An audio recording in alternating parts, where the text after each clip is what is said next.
Hello பிரைஸ்லாட், நல்லா இருக்கிறீங்களா? இந்த நாளில் கூட ஆண்டோடைய வார்த்தையை நாம் தியானிக்க இருக்கிறோம். பிரசங்கி 4ஆம் அதிகாரத்தில் 9ஆம் வசனத்தை நம்ம வாசிக்க இருக்கிறோம். ஒண்டியாய் இருப்பதிலும் இருவர் கூடியிருப்பது நலம், அவர்களுடைய பிரயாசத்தினால் அவர்களுக்கு நல்ல பலன் உண்டாகும் என்று ஆண்டவர் சொல்லுகிறார்.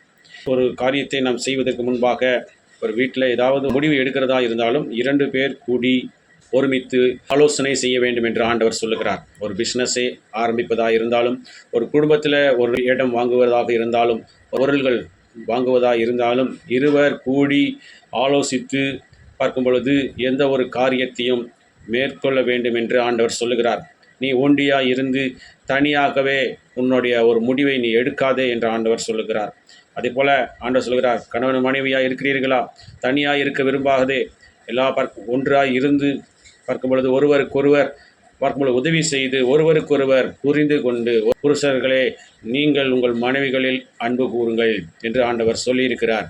ஆகவே மனைவிகளையும் ஆண்டவர் பார்த்து மனைவிகளே உங்கள் புருஷருக்கு நீங்கள் கீழ்ப்படிந்து நடங்கள் என்று ஆண்டவர் சொல்லுகிறார்.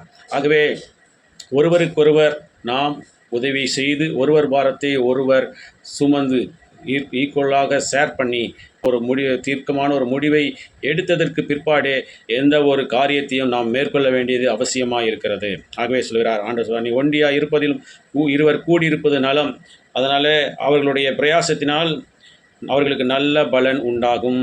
அல்லேலூயா. நீங்கள் அந்த மாதிரி இருவர் சேர்ந்து ஒரு குடும்பத்திலே கணவன் மனைவியும் சேர்ந்து இந்த முடிவெடுத்து செய்கிற ஒவ்வொரு காரியத்திலேயும் அதில் ஜெயம் உண்டாகும்.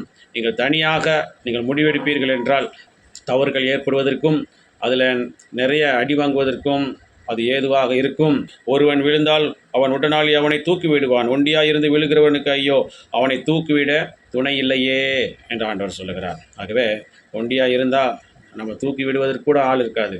ஆகவே ஒண்டியாக இருக்கிறதை காட்டில் இருவர் கூடி இருப்பது நலம். சேர்ந்து இந்த முடிவை எடுக்கும்போது ஒருவர் விழுந்தால் ஒருவர் தூக்கி விடுவார்கள் என்று வேதத்தில் ஆண்டவர் சொல்லுகிறார். ஆண்டவர் சொல்லுகிற வார்த்தைக்கு நாம் கீழ்ப்படிவோம். தனிக்காட்டு ராஜாவை போல தனியாகவே நாம் எந்த ஒரு காரியத்தை மேற்கொள்ளாதபடிக்கு குடும்பமாக இருப்பீர்கள் என்றால் கணவனும் மனைவியும் தாங்கள் ஒரு செய்ய வேண்டிய காரியத்தை ஆலோசித்து முடிவெடுங்கள். கர்த்தர் அந்த காரியத்தில் ஜெயத்தை கொடுப்பார், அதில் வெற்றியை காண்பீர்கள். ஆகவே கர்த்தர்களோடு கொண்டு பெரியாரத்தை செய்வாராக. நாம் ஜெபம் பண்ணுவோம்.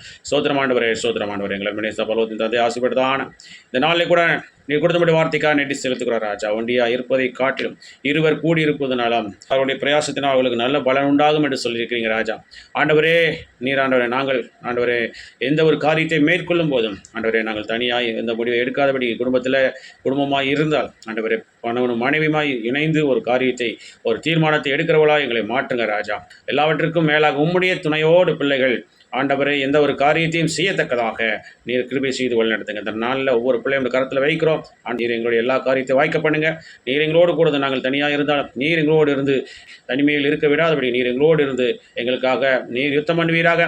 எங்களுக்காக நீர் ஆண்டவரே எங்களோடு கூட இருந்து எங்களுக்கு ஜெயத்தை கொடுங்க. இந்த நாளில் நாங்கள் செய்கிற வேலைகள், தொழில்கள், படிப்புகள், ஊழியங்கள், போக்குவரத்துகள் எல்லாவற்றிலும் கரம் கொடுத்து பெரியார்த்து செய்து நாம் மேம்படுத்த வேண்டும். எங்களுக்கு அப்புறம் கிறிஸ்டின் ஆத்மாவை கேட்டுக்கொள்கிற எங்கள் ஜீவனில் நல்ல பிதாவே.